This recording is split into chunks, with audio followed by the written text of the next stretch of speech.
esse próximo tempo em que vamos meditar a Tua Palavra também seja de aprendizado e de admiração pelo Teu nome. Pedimos estas coisas no nome de Jesus. Amém. As crianças podem seguir com a tia Valéria. Terá o culto de vocês lá na sala. E nós, felizmente, um tempo nem todos puderam vir. E eu acredito que esse seja o estudo de hoje, seja um dos mais importantes dentro daquilo que estamos estudando sobre a importância da igreja local. Nós já vimos o capítulo 16 de Mateus, onde a igreja ela está alicerçada, e se tu lembras bem, a igreja é alicerçada em Jesus Cristo, no próprio Jesus. Quando nós temos ali a conversa de Jesus e Pedro, e Jesus ele pergunta o que as multidões estão falando sobre ele, e aí Pedro diz, uns dizem que é João Batista, outros dizem que é Elias, outros dizem que é Jeremias, ou até um outro profeta. E aí Jesus se direciona para os seus discípulos, aqueles que têm andado com ele durante quase 3 anos, e pergunta, tudo bem, essa é a opinião geral, essa é a opinião pública sobre mim, mas vocês, o que vocês dizem, ou quem vocês dizem que eu sou? E aí Pedro, como um porta-voz dos todos os outros 11, diz, tu és o Cristo, Filho de Deus. E Jesus, então, ele revela a Pedro que essa declaração não foi feita por carne ou sangue, ou seja, não foi do coração humano que conseguiu constatar que Jesus era o Filho de Deus. Mas Jesus disse, mas o meu Pai que está no céu é quem te revelou isso. E aí a gente já começou a ver que a salvação, ou entender que Jesus Cristo é o Senhor, não depende do meu querer ou da minha intelectualidade humana. Para reconhecer Jesus como Senhor, eu preciso de uma intervenção sobrenatural do próprio Deus. É Deus quem me dá condições de entender quem Jesus é, e aí então eu sou colocado diante da verdade de que eu sou pecador, de que preciso me arrepender, de que preciso de salvação, e que o único que pode me salvar é Jesus. E aí Jesus ele traz uma outra revelação para Pedro, e diz, então é o seguinte, Pedro, diante dessa tua declaração de que eu sou Jesus, o Cristo, Filho de Deus, sobre esta declaração eu vou fundar a minha igreja. Quando ele diz, sobre esta pedra firmarei a minha igreja e as portas do inferno não prevalecerão contra ela. É a primeira vez que a palavra igreja é citada no Novo Testamento. Então Jesus ele diz, Pedro, sobre essa tua declaração, eu vou fundar a minha igreja. E as portas do inferno não prevalecerão contra ela. E esse foi o primeiro estudo que nós tivemos sobre igreja local, sobre a importância da igreja como um todo, porque ela está fundamentada na pessoa de Jesus. E todos aqueles que são inseridos no corpo ou na igreja precisam fazer a mesma declaração que Pedro fez. Tu és o Cristo, Filho de Deus. Então todo aquele que entende que Jesus Cristo é o Filho de Deus, ele é inserido no corpo de Cristo, a igreja. Ok? É por isso que o fundamento da igreja é Jesus Cristo. Se eu não creio em Jesus, eu não tenho como fazer parte da igreja. Se Deus não me der aptidão para dizer, eu reconhecer, Jesus Cristo é meu Salvador, eu preciso dele, eu sou pecador, eu preciso de transformação, eu não sou inserido na igreja. Eu posso ir para a igreja, eu posso participar dos cultos, das reuniões, eu posso saber as músicas de cor e salteado, mas se eu não reconheço Jesus, da mesma forma como Pedro reconheceu, eu não faço parte verdadeiramente da igreja. Ok? E nós vimos também que a igreja não são paredes, que a igreja ela não é um prédio, a igreja são pessoas. Então as pessoas são inseridas dentro do corpo de Cristo. E aí eu falei semana passada que uma igreja ela pode se reunir na sala de alguém, ou ter um prédio bonito, ou pode se reunir debaixo de uma árvore. A igreja está se reunindo ali. No segundo estudo nós estudamos sobre o que esta igreja fazia ou deveria fazer. Qual a igreja ideal E nós fomos para Atos capítulo 2, dos versículos 42 ao 47. E aí a gente tem ali o início da igreja primitiva, e nós vimos como esta igreja primitiva, ela vivia. Ela tinha tudo em comum, ela se amava, ela vivia no templo, ou ela vivia aprendendo do Senhor, querendo instrução do Senhor. À medida que aparecia uma necessidade, eles vendiam o que tinham para suprir a necessidade. E uma das aplicações que eu trouxe na semana passada é que, à medida que aparece uma necessidade, como hoje não temos mais o porquê vendermos as nossas coisas, até porque as necessidades não só aparecem de forma financeira, mas nós vimos que há várias necessidades que aparecem dentro do corpo de Cristo, necessidades espirituais, necessidades emocionais, necessidades sim financeiras. Então é estarmos, ou a igreja está sensível às necessidades, e à medida que essas necessidades vão aparecendo, os irmãos vão tentando suprir essas necessidades. E é dessa forma que a igreja vivia lá no seu início. E é essa forma que a igreja de hoje também precisa viver. Sem panelinha, sem partidos, sem, eu estou aqui com o meu grupo, você fica com o seu grupo. Não existia isso na igreja local, a primeira igreja local. E é dessa forma que a igreja hoje deveria viver. Sem panelinha, todos juntos, unidos, tendo comunhão. E hoje nós vamos ver o que eu diria é que esse estudo de hoje, os outros são importantes, ok? Os outros têm uma importância real, mas eu quero crer que esse texto também envolve uma grande importância. Porque ele vai falar a respeito de compromisso, de responsabilidade com o corpo de Cristo. Certo? Então, para fazer parte da igreja, não é só, ok, crie em Jesus e estou indo ou faço parte agora da igreja. Crer em Jesus significa crer em Jesus como Senhor, ser inserido dentro da igreja a partir dessa confissão verdadeira, mas a partir daí ter um compromisso com este corpo. Ter uma responsabilidade em responder de forma positiva e ativa a todas as necessidades que a igreja tem. O que significa dizer é que o meu compromisso com o corpo de Cristo, com a igreja, deve ser um compromisso real e um compromisso sério. O texto que nós vamos estudar está só em 2 versículos. E eu quero que tu te dirija para lá. Talvez esse seja o sermão talvez mais rápido que vamos ter hoje, porque são apenas 2 versículos, mas eu quero tentar aprofundar o máximo possível nesses 2 versículos, para que nós entendamos a responsabilidade nossa com Deus e com o corpo de Cristo, se eu faço parte do corpo de Cristo. Hebreus capítulo 10, e nós vamos ler o versículo 24 e 25. E o tema, ou o título do nosso sermão de hoje é o nosso livre acesso a Deus. O nosso livre acesso a Deus deve nos mover a viver em comunhão com outros cristãos. Hebreus capítulo 10, versículo 24 e 25. Que ajuda, tia?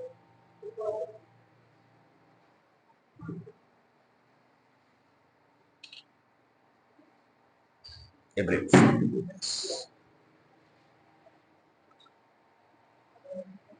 Todos acharam? Hebreus 10, versículos 24 e 25.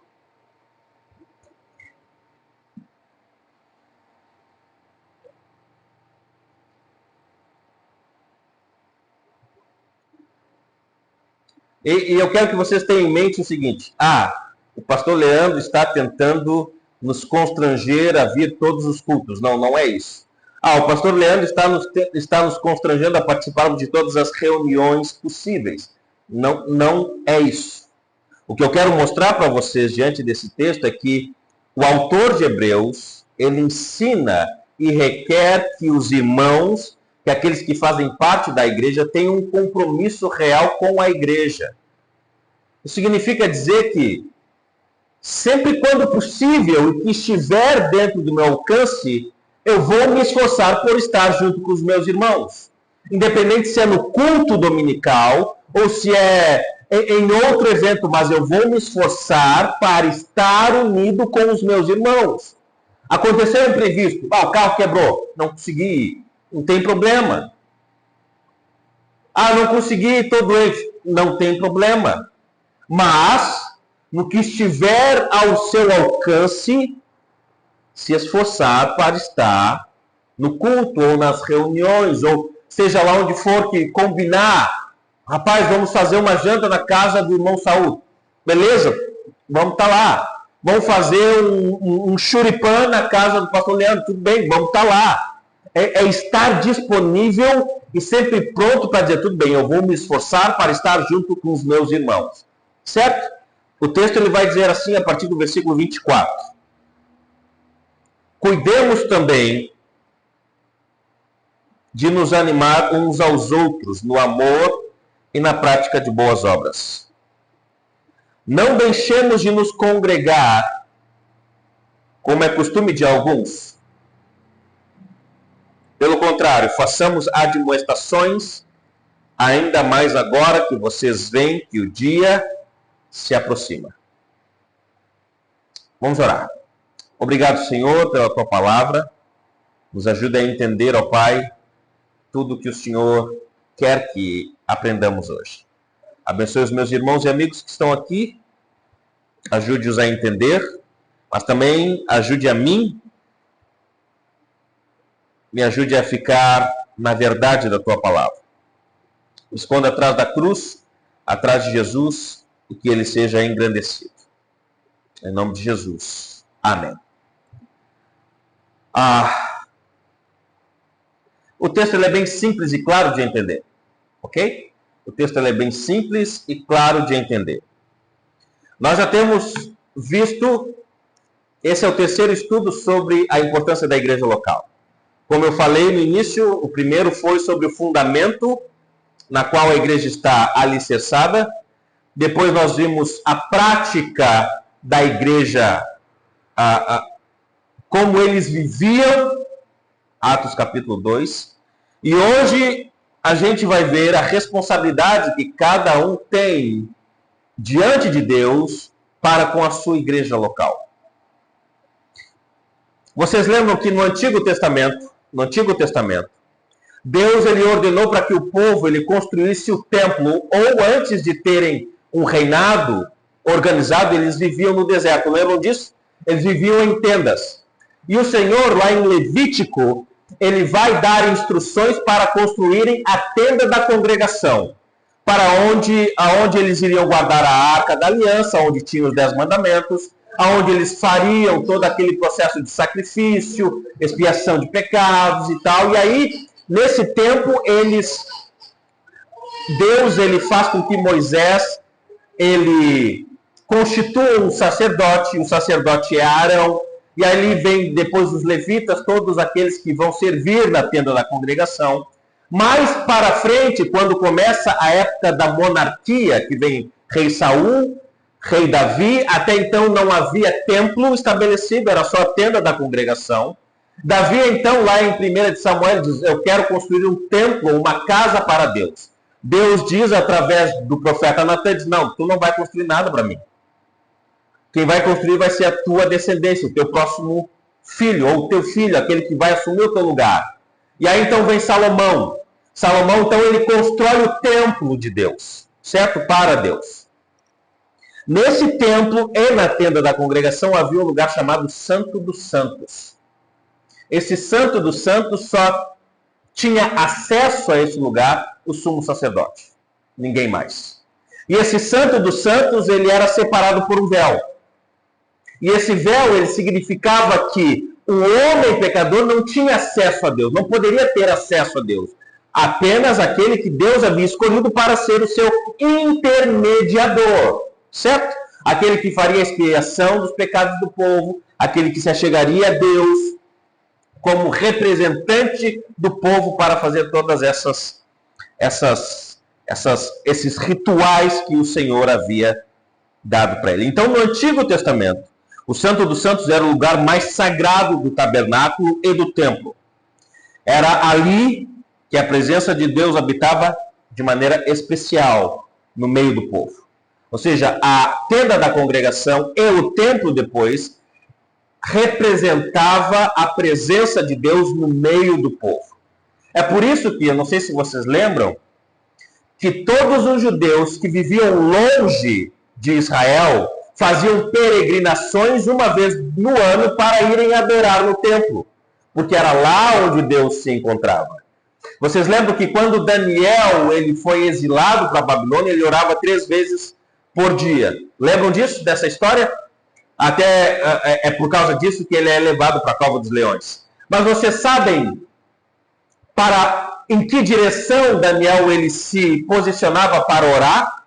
Ele se direcionava para Israel, para o lado onde estava o templo, porque era lá onde Deus se encontrava. Então, para os judeus, o templo era algo muito significativo, porque representava a presença de Deus no meio do povo. Então havia esse Santo dos Santos, era onde estava a Arca da Aliança, onde o Senhor habitava junto com o povo. Mas esse lugar também, como eu disse, ele simbolizava a separação de Deus com os homens. Quem não era qualquer um que podia entrar ali. Apenas o sumo sacerdote ele tinha permissão para entrar nesse lugar uma vez por ano para fazer expiação pelo povo, pelo pecado do povo. E aí, como eu disse, essa separação ela era simbolizada pelo véu, ok? Existia um véu que separava. E aí nós vamos para o Novo Testamento, quando Jesus ele vai para a cruz, ele morre.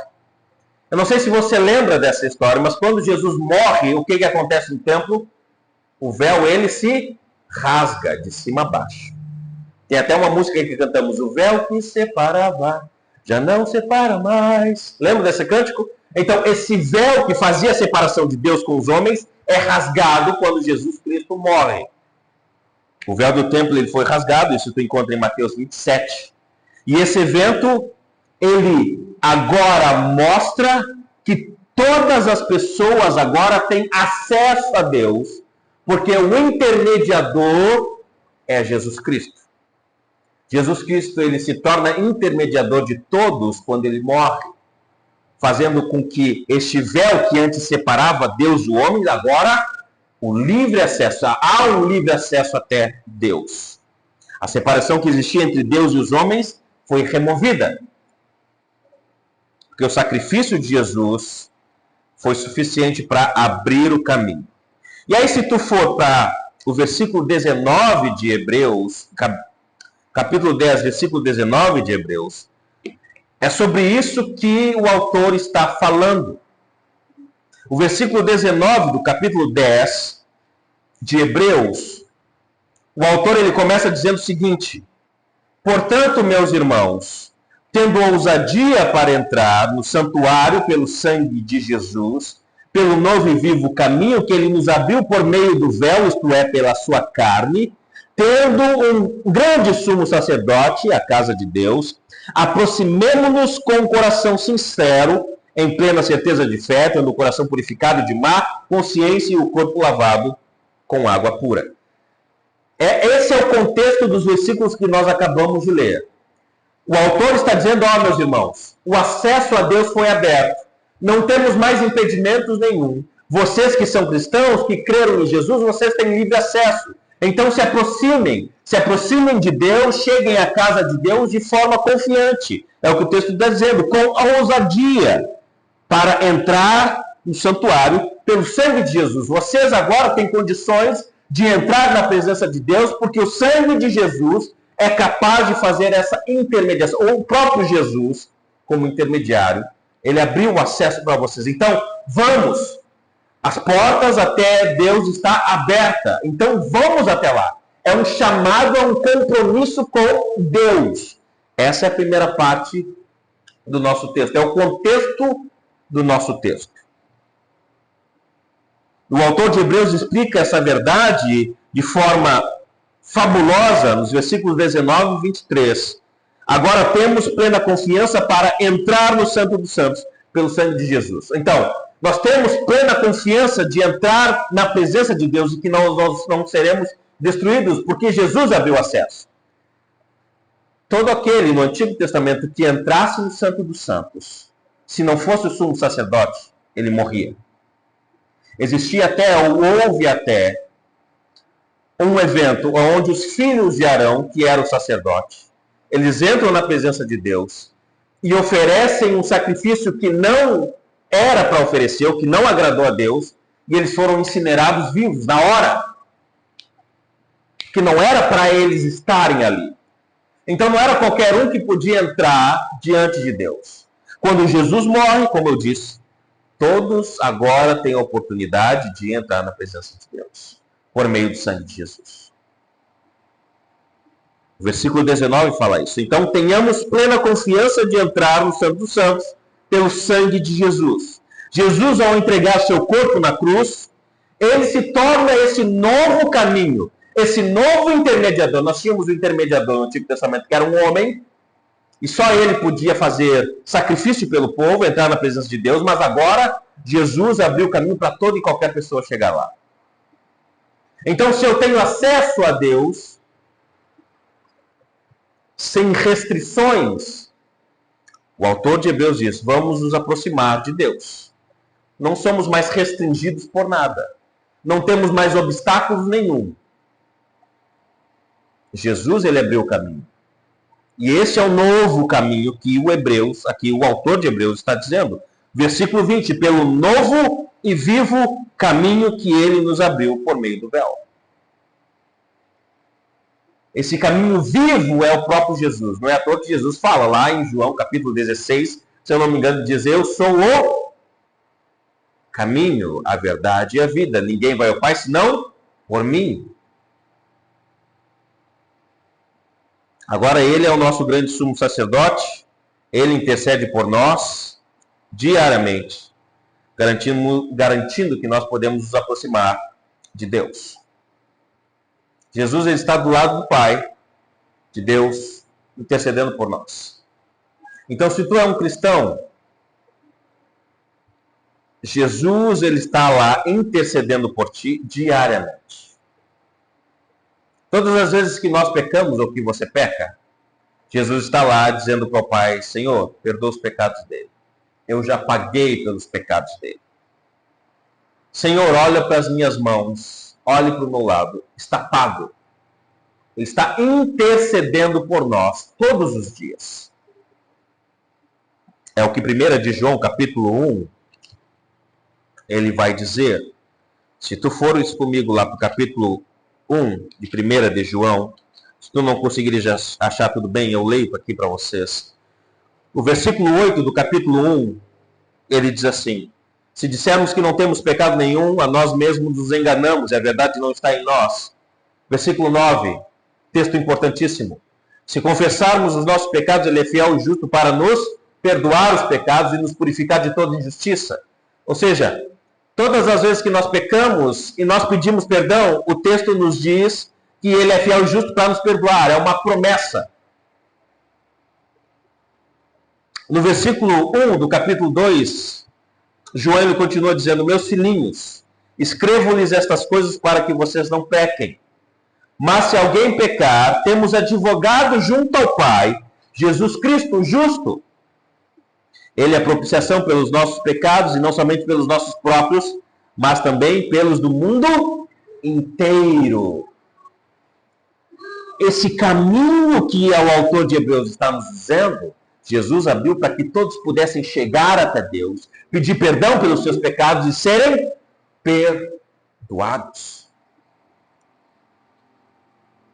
Então, todo aquele que crê em Jesus tem agora a oportunidade de se aproximar de Deus com um coração sincero, purificado, porque pediu perdão pelos seus pecados.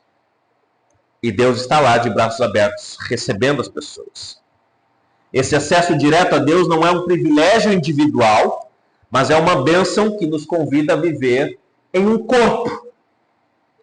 Deus estabeleceu uma nova comunidade através do sacrifício também. Ele não só abriu o acesso a Deus para uma pessoa, ele abriu acesso para várias pessoas. E é exatamente isso que os versículos 24 e 25 eles falam. A realidade desse livre acesso a Deus deve nos mover a viver em comunhão com outros cristãos. Porque outros cristãos também tiveram acesso a essa mesma bênção que nós tivemos. Então a cruz, ela não só rasgou o véu que separava Deus dos homens, mas ela também rasgou ou tirou todo e qualquer obstáculo entre as pessoas, fazendo com que essas pessoas vivessem unidas com um único propósito: viver para agradar a Deus, viver para amar os outros.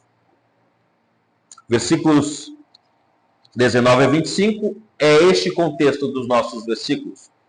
Há possibilidade de qualquer um entrar na presença de Deus, que Jesus abriu o caminho, certo? Então nós temos um compromisso com Deus. Nós chamamos isso de um compromisso vertical, certo? Um compromisso vertical, um compromisso com Deus. Esse é o nosso primeiro compromisso. É o que os versículos 19 a 25 está dizendo. Então nos aproximemos com Deus, de Deus com ousadia, um coração sincero, puro, com a consciência pura. Ok? É um compromisso com Deus. O compromisso é ter uma atitude de se aproximar de Deus cada vez mais através da obra de Jesus, buscando ter um comportamento adequado que glorifica a Deus, esperando na promessa que Ele fez para todos os que o amam. Certo? É assim como o versículo 23 ele termina. Guardemos firme a confissão da esperança, sem vacilar, pois quem fez a promessa é fiel. Então eu vou me aproximar do Senhor, esperando as promessas dele. Então, além desse compromisso vertical, que nos chama a nos aproximar de Deus com o coração sincero, o texto também nos ensina sobre um compromisso horizontal, que é com as pessoas. Um compromisso com o corpo de Cristo, com a igreja. A fé em Jesus não apenas nos reconcilia com Deus, mas também nos insere em uma comunidade de cristãos, onde somos chamados a viver em comunhão, incentivando um ao outro na fé, a amadurecer, na vida espiritual, caminhando juntos até o fim. Então, o compromisso com Deus nos leva ao compromisso com a sua igreja. E aqui é importante. Se eu sou compromissado com Deus, eu vou ser compromissado com a igreja. E é nessa dinâmica que a vida cristã ela vai amadurecendo. Quanto mais eu me compromisso ou tenho compromisso com Deus, o meu compromisso com a igreja também vai aumentando. Então o versículo 24 ele diz assim: cuidemos, ok? Então depois ele dizer, ok, depois de se esforçar para ter um compromisso com Deus, então, paralelo a isso, correndo junto com isso, versículo 24, cuidemos também de nos animar uns aos outros no amor e na prática de boas obras. Você também precisa ter compromisso com os seus irmãos. Tem um compromisso com Deus, mas também tem um compromisso com os seus irmãos. Você se esforça para ter um compromisso com Deus, você vai se esforçar para ter um compromisso com os seus irmãos. Você ama Deus, você também vai amar os seus irmãos. Esse é o maior dos mandamentos, lembram disso? Quando o escriba chega para Jesus e pergunta: Senhor, qual é o maior dos mandamentos? Jesus diz: ama o Senhor teu Deus de todo o teu entendimento, com toda a tua força, com toda a tua alma. E o segundo maior do mandamento é amar o teu próximo como a ti mesmo. Aí a gente pode perguntar: mas de que forma eu posso praticar esse compromisso? Como eu coloco em prática o meu compromisso com a igreja, com os meus irmãos? Bom, eu coloco em prática esse compromisso com os meus irmãos tendo a disposição, a atitude de amá-los, e esse é o primeiro passo. Primeiro eu vou me dedicar ou me esforçar para amar os meus irmãos. É o que o texto está dizendo, versículo 24. Cuidemos também de nos animar uns aos outros no amor. Esse é o primeiro passo. E é interessante como ele coloca as palavras aqui. Cuidemos também de nos animar uns aos outros no amor. Eu preciso estar disposto a amar os meus irmãos, de forma prática, não de forma só em palavras. Por que o autor de Hebreus está dizendo isso para os seus leitores e para nós? Vamos lembrar um pouco dos judeus. Esta carta aqui é escrita majoritariamente para irmãos judeus. Tá? Os judeus naquela época eles estavam se convertendo ao cristianismo. Certo? E na época a igreja ainda estava crescendo, ela estava nascendo ainda. Os judeus, eles eram extremamente orgulhosos por serem judeus, por serem o povo escolhido de Deus, por serem o povo que receberam as alianças do Senhor, por serem filhos de Abraão. Então, esse povo era orgulhoso por demais, porque foi o povo escolhido por Deus, porque foi o povo que recebeu as promessas de Deus. Por serem filhos de Abraão, eles se achavam melhores do que outros, porque Deus havia escolhido o povo para ser a nação santa. E com isso, eles acabavam desprezando os outros povos. Nós somos melhores do que eles. Nós temos a circuncisão. Se tu ler, por exemplo, o capítulo 4, 3 ali de Filipenses, você vai ver Paulo falando do que o povo se gabava. Nós temos as alianças, nós temos a circuncisão, nós temos as promessas. Então o povo era orgulhoso. Então quando eles se convertiam ao cristianismo, o orgulho vinha com eles. Esse achismo de que eram melhores do que outros vinham com eles para dentro da igreja. Então eles achavam que a igreja era só para os judeus. E não para os gentios, que é o restante do povo. Por exemplo, nós somos gentios, porque nós não somos judeus. Então, naquela época, o mundo era dividido entre judeus e gentios. No entanto, eles precisavam entender que a igreja era composta e é composta por várias pessoas, de várias nações, tribos, língua e povos.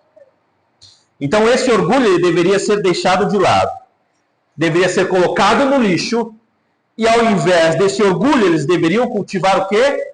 O amor pelos irmãos. Que era uma coisa difícil para eles. Deixar o orgulho e amar outros que não eram judeus. Isso é pauta de discussão por vários epístolos aqui. Paulo vai brigar com Pedro por causa disso. Paulo vai brigar com judeus que queriam que os gentios se circuncidassem para fazer parte da igreja. Ele brigava porque não deveriam se circuncidar para ser parte da igreja. Então o autor está pedindo para que eles, mas não eles, mas nós também, coloquemos as nossas mentes para funcionar, para encontrar maneiras de provocar, isso aqui é no bom sentido, uns aos outros no amor. Certo? Quando ele diz, cuidemos para nos animar, ele está dizendo, procure maneiras de amar o seu irmão, mas também procure maneiras de estimular ele a amar você e os outros que estão ali junto com vocês. Amar uns aos outros não é algo que acontece automaticamente. Concorda comigo? Não é assim de uma hora para outra para eu amar alguém que eu não conheço. Faz sentido? Então, o autor está nos ajudando a entender de que o amor ele é algo que eu preciso praticar. É algo que eu preciso correr atrás para ter. Estão entendendo? O amor não é algo que surge do nada. O amor não é como uma paixão. Rapaz, eu olhei aquela pessoa ali, rapaz, estou apaixonado. Não é assim que acontece com o amor. O amor, ele precisa ser criado.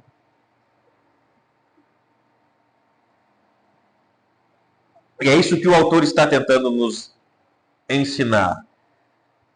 O amor verdadeiro, ele exige esforço, dedicação, intencionalidade.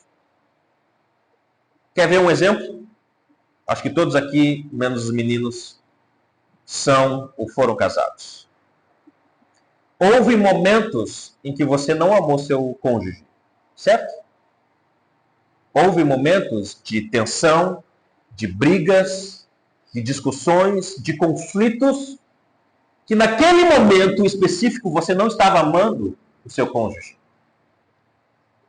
E o que fazer então para restaurar o amor? O que fazer? Alguém teve que se humilhar, ir lá e pedir perdão. Certo? E o outro, da mesma forma, teve que perdoar. Ou seja, amar não significa dizer, eu te amo, tudo bem, mas precisa ser mostrado em prática, ou na prática. Se eu amo uma pessoa e eu ofendi aquela pessoa, eu vou procurar meios para pedir perdão àquela pessoa. Se eu amo aquela pessoa, eu vou ser humilde o suficiente para dizer, tudo bem, eu te perdoo. Ou arranjar meios para forçar aquela pessoa a entender que te ofendeu, para que ela peça perdão. Porque você ama aquela pessoa. Você não quer estar com aquele relacionamento num climão ruim. Então você vai achar oportunidades para reconciliação. Isso que o amor faz. Eu amo aquela pessoa, então eu vou achar meios para demonstrar esse amor que eu digo que eu sinto por ela. Por isso o autor de Hebreus nos exorta a nos animar e estimular uns aos outros no amor. Ok? É difícil amar pessoas. E as pessoas são difíceis. É difícil lidar com o amor com as pessoas, porque as pessoas são difíceis de lidar uma com a outra. Temperamentos diferentes, cultura diferente, modo de pensar diferente.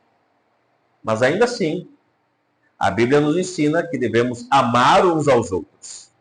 Mas não só amar uns aos outros, mas buscar oportunidades para praticar esse amor. Certo? É o que o texto está dizendo. Cuidemos, ou seja, fique vigilante. Busque meios para animar uns aos outros ao amor. Eu preciso amar o meu irmão, mas se eu vejo que o meu irmão não está me amando, ou praticando o amor comigo ou com a comunidade, eu vou animá-lo para fazer isso. Mas não só isso.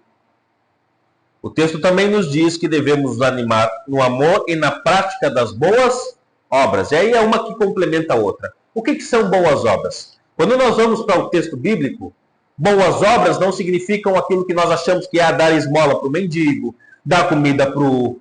Isso são boas obras, mas não é as boas obras que o texto bíblico está dizendo. Boas obras significa demonstrar atitudes concernentes àquilo que eu digo que creio. Por exemplo, se eu digo que amo a minha esposa, eu vou achar meios para mostrar que eu amo a minha esposa. Isso são boas obras. Se eu digo que eu amo meu filho, por exemplo, e eu estou vendo que meu filho é desobediente, que ele é respondão, eu vou mostrar o meu amor disciplinando ele, como a Bíblia fala. Ou seja, eu estou fazendo boas obras. Boas obras aqui significa mostrar o seu amor em ações. Certo? O autor ele não deixa brechas para dizer, não, eu amo meu irmão. Ele sabe que eu amo, ele já ouviu que eu amo ele. Tudo bem, mas ele tem visto o seu amor? Como é que você pratica o seu amor? O texto então ele diz, façam isso na prática de boas obras. Essa exortação, ela nos convida a criar e a aproveitar oportunidades para exercitar o amor. a demonstrar benevolência de maneira prática no nosso dia a dia. Certo? Como nós vimos na semana passada, a questão do cuidado mútuo. Hoje eu não preciso mais vender as minhas coisas para suprir as necessidades dos meus irmãos. Existem necessidades emocionais, espirituais, como nós falamos aqui. E se existe uma forma de eu suprir a necessidade do meu irmão, seja em que área que for, e se eu amo ele, eu vou achar meios para suprir essa necessidade. Para demonstrar o amor que eu digo que sinto por ele. Faz sentido? É o que o texto está mostrando nessa progressão. Por exemplo, o amor cristão não é apenas um sentimento, mas é uma atitude que se expressa em ações concretas. Um texto bíblico que exemplifica isso. João capítulo 3, versículo 16. Porque Deus amou o mundo de tal maneira que deixou ele ir para o inferno? É assim que o texto fala? Não. O texto diz que Deus amou o mundo de tal maneira que deu o seu Filho unigênito, para que todo que nele crê não pereça, mas tenha vida eterna. Ou seja, o amor de Deus é mostrado em Jesus, o Filho dele. Ele matou o seu Filho em demonstração de amor. O próprio Deus, ele mostra esse exemplo na prática. Eu não amo vocês só de palavra. Eu amo vocês e eu entreguei o meu Filho por vocês. Isso significa que devemos buscar maneiras de apoiar, encorajar e servir os nossos irmãos, e é nesse serviço que as boas obras serão notadas. Certo? Serão vistas. Por exemplo, você pode demonstrar amor ao oferecer ajuda a alguém que está passando por dificuldade financeira, se está dentro das suas condições. Você pode demonstrar amor e oferecer ajuda para alguém que está passando por problemas emocionais, espirituais. Como eu disse semana passada, é achar meios, como por exemplo, você ligar para alguém e dizer como é que tu estás? Está precisando de alguma ajuda? Como é que foi? Tu leu hoje a tua Bíblia? Eu posso te ajudar nisso? Em contrapartida, a outra pessoa também vai dizer, rapaz, eu não consegui ler a Bíblia hoje. Tu pode ler a Bíblia comigo? Rapaz, eu estou passando por essa dificuldade, é possível me ajudar? Rapaz, hoje eu estou triste. Aconteceu isso, isso e isso. Podes conversar comigo? É achar oportunidades para demonstrar amor.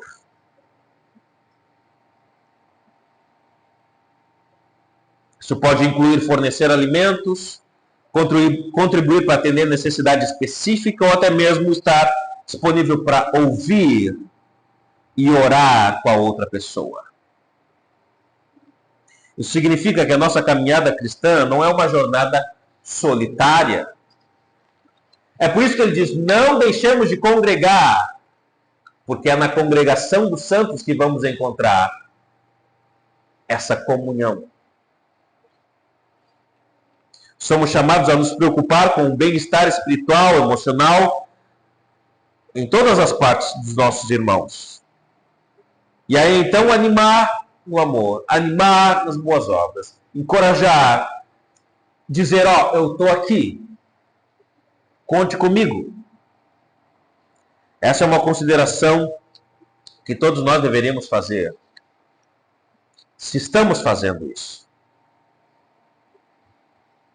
O nosso compromisso vertical com Deus deve ser representado pelo nosso compromisso horizontal. Estão entendendo? O meu compromisso com Deus deve ser notado em meu compromisso com as pessoas. E o meu compromisso com as pessoas, com os meus irmãos, também é evidenciado na importância de eu não negligenciar as reuniões com eles. Tá? Uma das primeiras indicações de falta de amor para com Deus e para com o próximo é ficar longe dos cultos e das reuniões. Aparentemente, alguns membros da congregação dos hebreus para quem a epístola está sendo escrita, mostravam negligência em frequentar os cultos formais e informais daquela época. É por isso que o versículo 25 ele diz: não deixemos de nos congregar, como é costume de alguns. Significa dizer que alguns cristãos estavam deixando a igreja de lado. Estavam deixando, quando eu digo igreja, entendam bem. Todas as vezes que eu falar igreja, não estou falando de prédio. Estou falando das pessoas, da reunião dos santos. Então parece que naquela época, isso não é coisa de agora, certo? Não é algo novo que as pessoas deixam de ir para a igreja. Não, isso acontecia lá. Parece que algumas pessoas diziam: não quero estar com meus irmãos hoje. Não, hoje eu não vou para a reunião. E aí isso ia se tornando um costume. E depois que vira um costume, isso se instala, e para voltar para a igreja é difícil. Então, o autor de Hebreus, ele deixa claro: não deixemos de nos congregar, como é costume de alguns. Pelo contrário, façamos admoestações ainda mais agora que vocês veem que o dia se aproxima. Reunir-se com o corpo de Cristo é fundamental, pois é na comunhão que somos edificados, corrigidos e fortalecidos. A reunião não é apenas um ritual religioso, mas é uma demonstração prática do nosso amor a Deus e pelos outros. A comunhão com os outros irmãos, ela é vista na prática quando eu estou com eles, certo? Eu não tenho como ter comunhão com os meus irmãos, eles estão na casa deles e eu estando na minha. Não há comunhão. A comunhão, ela é vista quando eu estou junto, na congregação, congregado. Esse é o sentido da palavra. Congregar, estar com outros irmãos. A comunhão estreita e regular não apenas é uma ideia agradável, como também uma absoluta necessidade para encorajar outros irmãos. Por exemplo, nós temos vários amigos descrentes. Quero acreditar que vocês também têm. Eu tenho muitos amigos descrentes. Você acha que eu vou encontrar algum tipo de encorajamento, algum tipo de conselho, algum tipo de sugestão bíblico para algum problema que eu esteja passando no meio dos meus amigos que não são cristãos? Vocês acham que esses meus amigos, ou seus amigos que não são cristãos, vão direcionar para Jesus, para Cristo, para a Bíblia, decisões ou até mesmo conselhos que precisamos ter para determinadas circunstâncias? Eu acho que não.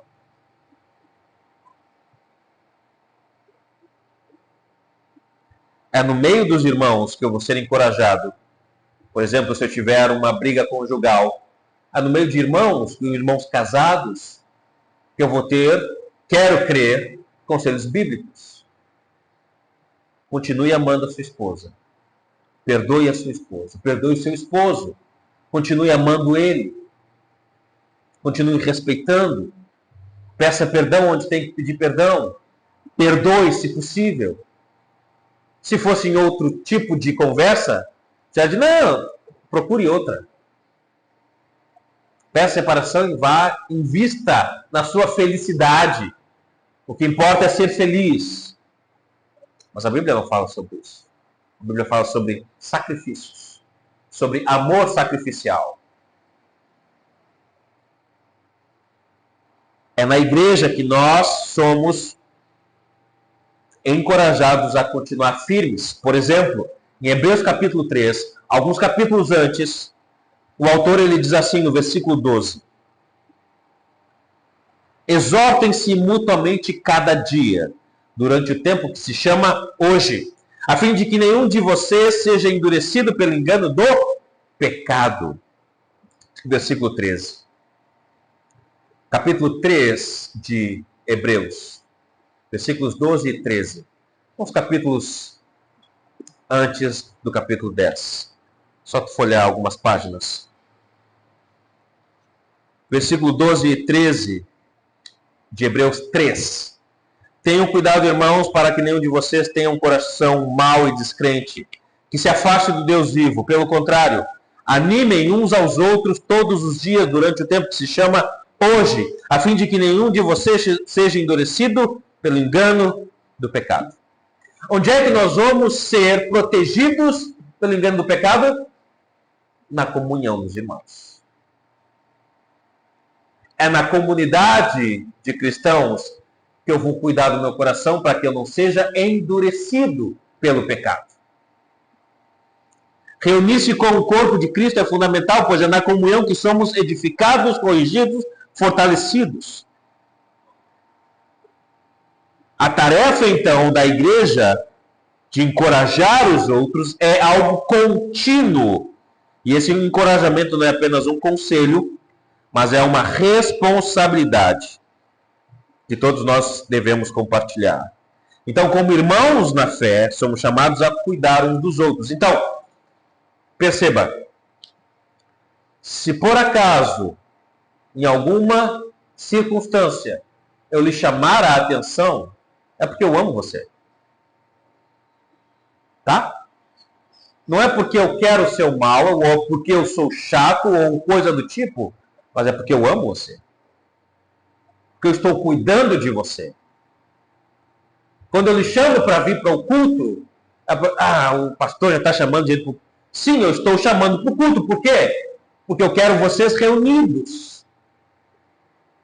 Não é um desejo egoísta meu, que eu quero que a minha sala esteja cheia de... Não é isso. Mas eu quero que vocês estejam com outros irmãos, outros cristãos, adorando, cantando, ouvindo a palavra juntos. Porque é assim que a igreja cresce. É dessa forma que a nossa comunhão vai se tornando cada vez mais forte, mais madura, de forma que nós nos tornemos cada vez mais família. O versículo 25, ele diz, não deixarmos de nos congregar, segundo o costume de alguns, está ligado a cuidar do nosso coração para não inventarmos, por exemplo, desculpas para não congregarmos.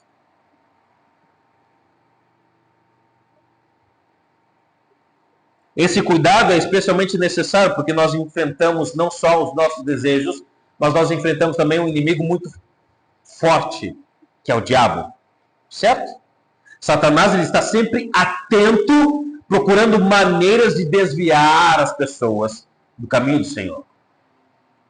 Ele trabalha para enfraquecer o nosso compromisso com a igreja e com Deus. E ele utiliza, por exemplo, estratégias bem sutis para fazer isso. Sabe como é que ele usa? Como é que ele faz? Ele usa os nossos desejos. Meu desejo por conforto, meu desejo por descansar, o meu desejo por estar bem tranquilo. Por exemplo, só para vocês terem uma ideia. Quando Jesus ele vai para o Getsêmani com os seus 12 antes de ser preso, ele chama 3 dos seus melhores amigos, Pedro, Tiago e João. Lembram disso? Para orarem com ele. E ele diz assim, orem comigo. O Espírito, na verdade, está pronto, mas... Quem é que consegue lembrar da continuação? O Espírito, na verdade, está forte, mas a carne é fraca. Lembram desse texto? Jesus ele não está se referindo ali à imoralidade sexual. Como alguns utilizam esse texto para dizer, rapaz, a carne é fraca. Então, Jesus não está utilizando nesse sentido aquele texto. Jesus está dizendo que se eles caírem em tentação, eles vão dormir. E eles vão deixar Jesus ir. Aqui é o que acontece. Eles dormem 3 vezes. Quando chega o pessoal para prender Jesus, o que acontece? Eles todos fogem. Ou seja, eles pecaram contra Jesus. Era sobre isso que Jesus está falando. Vigiem, orem comigo, que a carne é fraca. O espírito está forte, mas a carne continua fraca. Orem para que vocês não entrem em tentação. O texto de Hebreus nos ajuda a entender isso. Que o diabo ele utiliza formas sutis para nos desviar da comunidade.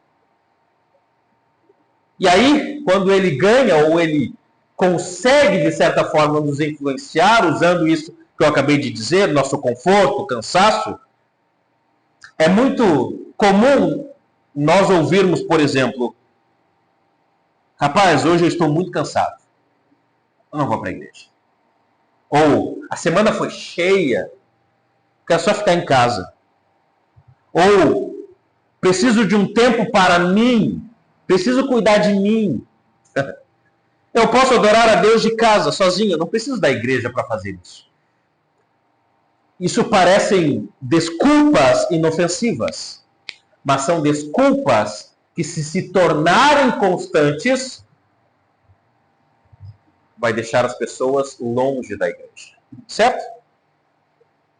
E ao nos afastarmos da comunhão do Senhor e da igreja, nós vamos nos tornando cada vez mais fracos. Então, estarmos em comunhão, isso fortalece a nossa fé e nos amadurece. E para encerrar, trazendo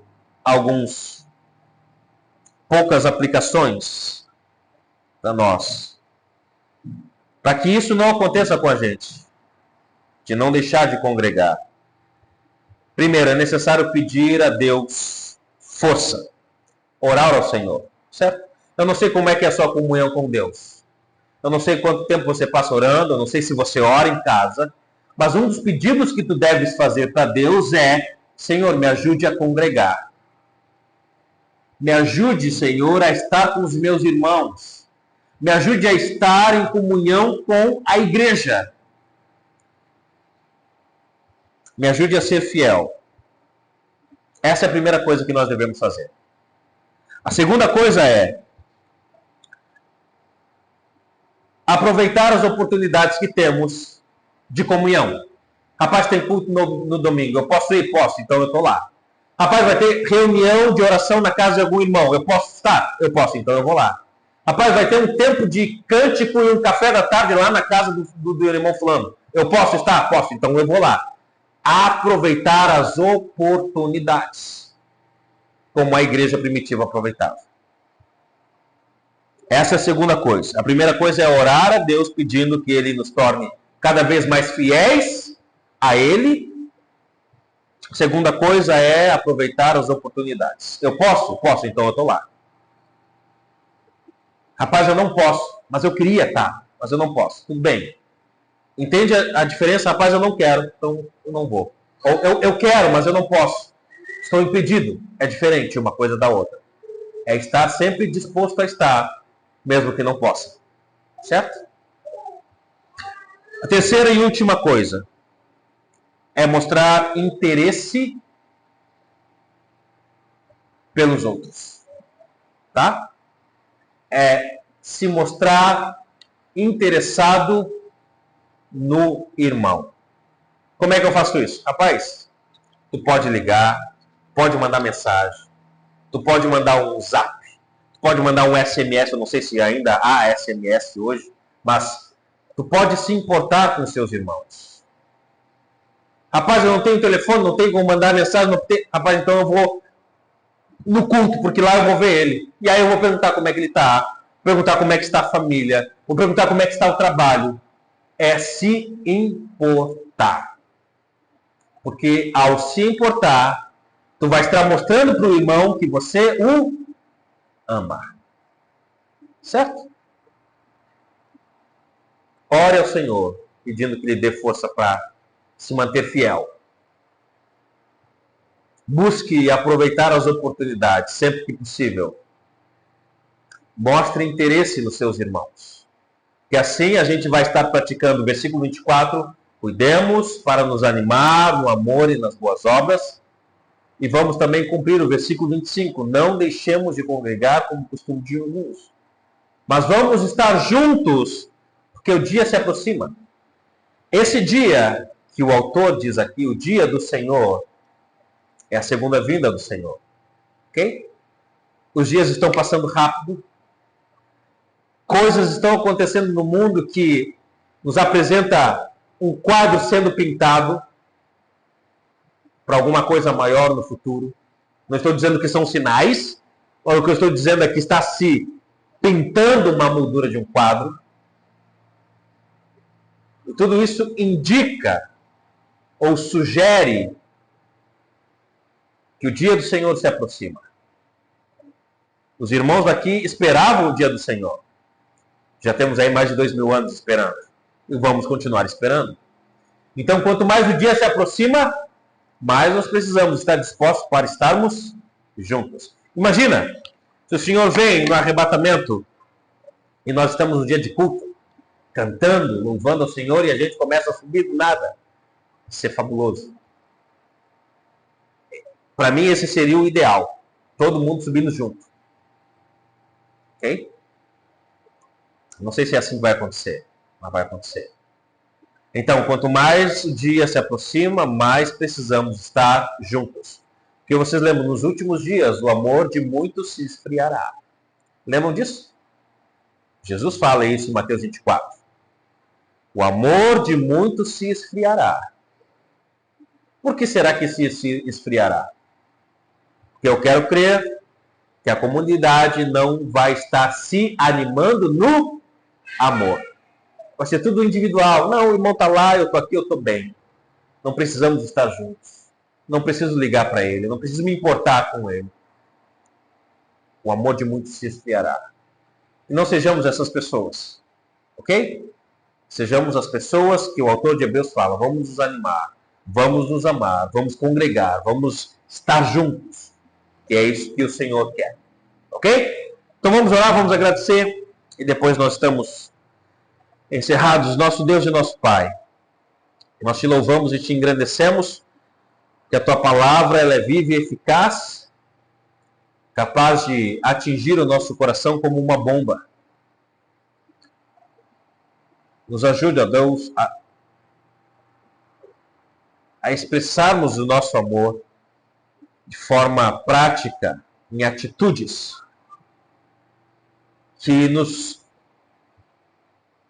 que sejamos fiéis à igreja da forma como o Senhor quer.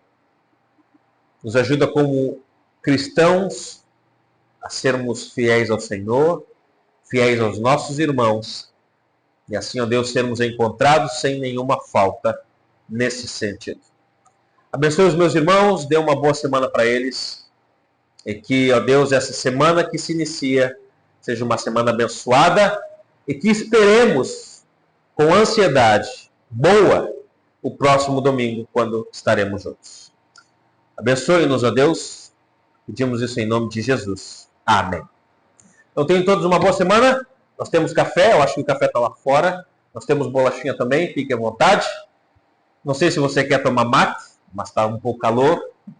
Se tem água quente,